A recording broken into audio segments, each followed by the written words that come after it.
But I want to share the screen because this illustrates the Niners issue right here. This was a graphic that I saw this weekend that's really good. Oops, sorry about that. Hit the wrong button. Try that again. How graphic is your graphic, Larry? Is it meant for children? Can kids see this? Yes, the kids can see this. Okay, good. So here we go. This is a tweet that was put out, and it's each NFL team's percentage of first and second round picks that are starters. And I'm not sure how far this goes back, to be honest, because it doesn't say. But what doesn't matter. The Bears, who never do anything really in free agency and have drafted a lot of guys and aren't a very good team, have 91%. But look at the Eagles. Eagles are at 90%. 90% of their first and second round picks are starters with the team. Look at the Niners. They're down here in the bottom of the league. Only the Commanders, the Raiders, that's incredible. The Vikings, that's an incredible average right there by Howie Roseman. I mean, if you told me that 90% of players were still on NFL rosters, I'd tell you that's impressive. But 90% of their picks are in the first and second round. They're 90. Okay, each team's percentage of first and second round picks. Okay, that are starters. Okay. So basically, the teams at the top here are doing the best at the top of the draft. And that's the Eagles. Right. And the teams that are at the bottom here are the teams that are doing badly at the top of the draft. And that is the Raiders, the Commanders. The Commanders don't even really count because they've kind of switched regimes. And then you've got a lot of upheaval on the bottom here. And the Niners right there, 43%. In other words, if the Niners could hit on their first and second round picks, they would be right at the top of the NFL with the Eagles and the best teams. But they can't, and they've missed badly. Now, Rob Lauder put out 49ers first and second rounders from when John and Kyle took over. Solomon Thomas, Reuben Foster, Mike McGlinchey, Dante Pettis, Nick Bosa, Deebo Samuel in 19 was the exception. Javon Kinlaw, Brandon Ayuk, okay, you went 50% there. Trey Lance, Aaron Banks, Drake Jackson, Ricky Pearsall, Renardo Green. That's what they've done in the first two rounds. Now, I actually retweeted this and said, look what they've done in the third round. Damon, the Niners in the third round alone have missed on Ahkello Witherspoon, C.J. Beathard, Tarvarius Moore, Jalen Hurd, Trey Sermon, Ambry Thomas, Danny Gray, Ty Davis-Price, Jake Moody, Cam Latu, and that's if you consider Jair Brown a hit. They've missed 10 times. 10 times. Now, they hit on Warner, they hit on Pooney, but those are 2 hits and 10 misses. You cannot have a 5-to-1 ratio of misses to hits in the third round and not feel that. So I mean, think about that. If they had 10 guys, Damon, they had 10 third rounders who were starters for them, they'd be the best team in football. Third rounders. How is it that John Lynch basically lives in a criticism-free world with all of these mistakes? It's amazing. Well, this just shows you go. I don't think he does. Well, have a strong jawline, be a Hall of Fame player. It'll let you get away with some things. But I mean, John Lynch's track record as a general manager is sketchy at best. It really is. Yeah. Well, I don't think he is under no pressure. I think okay. And let's be fair, right? Let's be fair to John. The Niners have had among the best and deepest rosters virtually all the time he's been here outside of those first 2 years, right? So he's done a good job, and they've done a really good job on day 3 and a really good job on trades. I mean, the Trent Williams trade, amazing. The CMC trade, amazing. All these trades for Charles Omenihu and Arden Key, they made several really good trades.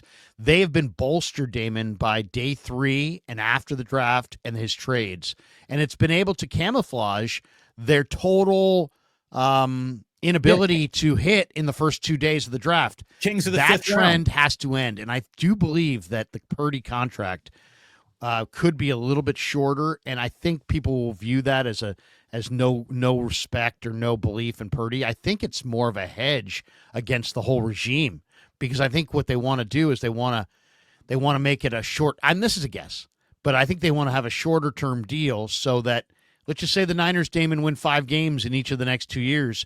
They can pull the plug on John and Kyle and Brock all at once and then go shopping for a new football czar with no entanglements. No, you still got this GM. Yeah, you still got our quarterback. Yeah, you still. No, I think it's going to be a short-term deal. I saw, the reason why so many people are talking about defensive end play and who might be available and defensive end wish lists and all that stuff. Well, the 49ers only had 37 sacks last season. It's tied for the 9th fewest in football.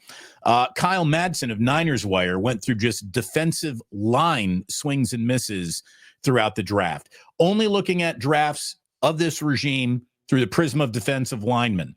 Going back to 2017, round 1, pick 3, Solomon Thomas, hardly a player. Round 6, pick 198, DJ Jones out of Ole Miss, guy's a player. Round 6, pick 202, Peta Tomapenu out of Utah. Anyways, not a player, not in the league. 2018, you go to round 4. That's when you got Kentavious Street out of North Carolina. The guy played 32 games for the 49ers and left for New Orleans. And then in round 7, Julian Taylor, 12 games, didn't even reach his 3rd season. 2019 is the year they got Nick Bosa. Again, it's hard to give him an awful lot of credit for that. I'm pretty sure my mom would have drafted Nick Bosa after Kyler Murray went number 1 overall. In 2020, Javon Kinlaw, obviously a combination of couldn't get healthy and just kind of an underperforming player, meant that, he's wrapping up his career with the New York Jets right now. In 2021, there were no defensive line picks. In 2022, Drake Jackson, who's got a career in crisis right now. Kalia Davis, also career in crisis. So 2 guys from 2022, you don't even know if they're players. 2023, Robert Beal, again, he had all the chances in the world last year to establish himself on this team in some way, just didn't. Lots of tools. Maybe he gets to check that box of late bloomer. Seems like it's going to be the best shot he's got to really be a player. And in 2024, no defensive line picks at all. Last year, no defensive line picks. So it used to be a place where they were, definitely concentrating and looking to stockpile talent. And then it feels like they gave up on it a little bit, Larry. Like they just said, we're going to address defensive line play in free agency. They've said goodbye to more defensive line talent than they've really added in the departures of, Eric Armstead and DeForest Buckner. Then the guys that they brought in to replace those guys hardly replace those guys. I mean, all you need to know is in the last 5 drafts, they've drafted 4 defensive linemen, Kinlaw, Jackson, Davis, and Beal, and they've combined for 13 sacks in 10 combined seasons. I mean, it just hasn't happened. And then the misses have led to bad decisions elsewhere. So they missed on Solomon Thomas. And so then they went, instead of going with Tristan Wirfs, they went with Javon Kinlaw. But then they missed on Kinlaw. So then they signed Javon Hargrave. And he gave them, they paid him $40 million. He played 22 games. He got 9 sacks. They missed on, they missed on Chase Young. They tried to get Chase Young. It didn't happen, or it didn't, he didn't work. And that move was predicated because they missed on Drake Jackson. Then this last year they said, well, we're going to go with a bunch of veterans. And what was the result? Their defense gave up 436 points, the most their defense has allowed since 2016. So, yeah, I mean, Larry, this is the area they wanted to be dominant. I just got a text from my wife. She needs me upstairs. I'll be right back, Larry. Okay, I'll be right back. I mean, this was they gave up 436 points last year. That was the worst ever, or since 2016. So, I mean, their defense is backslid dramatically. And, and then someone said, don't forget Randy Gregory. They also had to pick up Randy Gregory. So they've been trying to, plug holes on their defensive front. It's time to invest.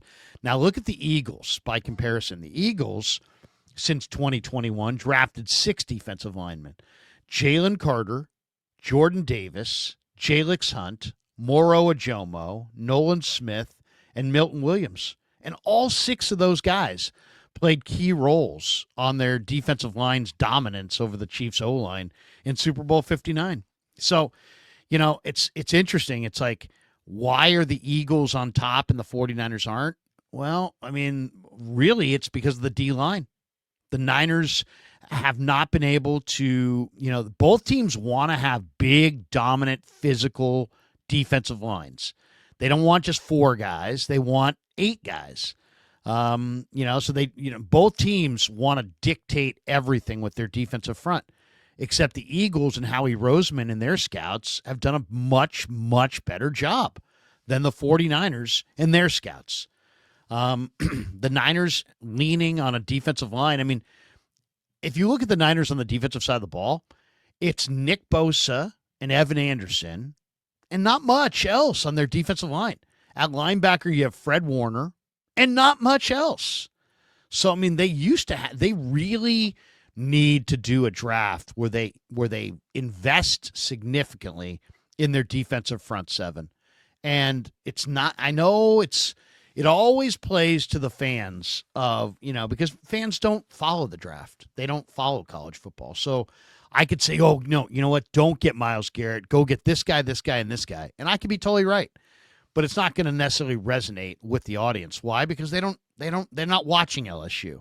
They're not watching Georgia. Or if they are, they're only watching for a bit. They don't know what they're watching, or they haven't watched it enough. But they know Myles Garrett, and they know Joey Bosa, and they know, Max Crosby. And it's easy to be like, dude, we need a pass rush. Get Max Crosby. Well, it's name brand. But if you're going to trade 6-number pick, it's going to take. These conversations, I've seen the way they go. Go get Max Crosby. Offer him the 11th pick. Okay, that's great. Thanks for coming. Thanks for your contribution. You're just not getting it done. And if you want to know what top guys have gone for in the past, go look at these other defensive players that have been traded in the last, let's say, 10 years, and look what they went for, and then come back and tell me, oh yeah, just trade your 11th pick for Myles Garrett. You know what? I would too, but I don't think it's possible. Let me tell you what Khalil Mack went for. He went from the Bears to the Raiders, and the Bears got a 2019 first-round pick, a 2019 sixth-round pick, a 2020 first-round pick, a 2020 third-round pick, a 2020 second-round pick, and a 2020 fifth-round pick. 2 firsts, 2 seconds, a fifth, and a sixth. Right. So 6 picks, 2 firsts. So, I mean, do you want to trade 6 picks and 2 firsts? I don't, because I really believe that I could use those 6 picks and 2 firsts and trade those 2 firsts down and wind up with 10 picks if I wanted to. And I'll take my chances with 10 picks. Here's the other thing. When somebody is, people will say, well, the Niners have 11 picks. They don't need 11 rookies. Well, you're assuming that they go 11 for 11. And nobody goes 11 for 11, ever. So there's a failure rate in these picks. So if you really do want to come out of a draft with 10 or 12 players like the 49ers need, you probably need to draft 15 or 16 players, right? Because you're not going to hit every time. You're going to miss a couple. Just the way it is. So you got to accommodate, you got to account for that. And so it's very painful to trade 6 picks for one Larry, I don't care how many picks you actually got. If you come away from any draft class with 4 players, you had a hell of a draft. You had a hell of a draft. You get 4 real NFL. This guy, he's a player. He's going to, he'll get his second contract with us. We know that. 2 practices into his career, we're already thinking about his extension. If you get a player like that, you get 4 of them in any one draft. You had a monster freaking draft. You really did. It's such an inexact science that the amount of attempt to break it all down before it actually happens. Look, it's a lot of fun. I love draft season, but it is insane how we have given ourselves to this, it's a road to nowhere. You have absolutely no idea where you're going on any. The guy that is absolutely guaranteed to be a blue chip, no doubt about it, player has as much of a chance to fail as anybody. Nothing proves that you can play in this league until you're playing in this league. I don't care what your pedigree is coming out of college. So I love it. I love the draft. I love the combine. Starts a week from today on Monday next week, Larry. We're in Indianapolis watching 40 times, right? It's going to be great. I mean, it's the bloodline to the sport. You can sit there and deny it, do whatever, say marginalize it, minimize it. Nobody knows anything. I mean, I've heard all of the stuff for 25 years. It's so Nobody important. knows anything and this and that.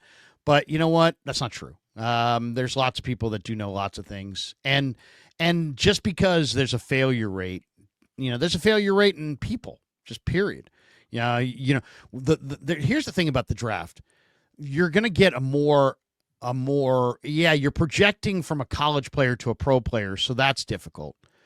But then there's also the free agent part of it is what are you going to do? How's player X going to respond when you take away his motivation? I mean, most of these NFL players outside of quarterbacks and very high blue chip number ones are guys that literally are living their life on the edge. They're playing a very violent game. They risk paralysis on every snap, and it could be over at the blink of an eye at any moment. On any snap, your whole career could be over. So they're living on the edge, and they're living paycheck to paycheck. They're big paychecks, but they absolutely are living paycheck to paycheck. Right. And so there's a desperation. What happens? Free agency is a big part of, okay, you take a guy who's been super desperate. Now you give him security. Now you give him money in the bank. Now how's he going to respond? Some guys are not going to change at all. They're going to invest that money. If anything, it's going to make them work harder and they're going to be better. But other guys they've got a million hangers on. They're going to start opening bad businesses and pissing away money left and right, giving it to relatives, giving it to friends. Their life suddenly gets really, really complicated. So you have to kind of know who you're signing. And I would only sign guys in free agency of the highest character because you're introducing a whole new layer of issues with how's the person going to respond when you take away their motivation.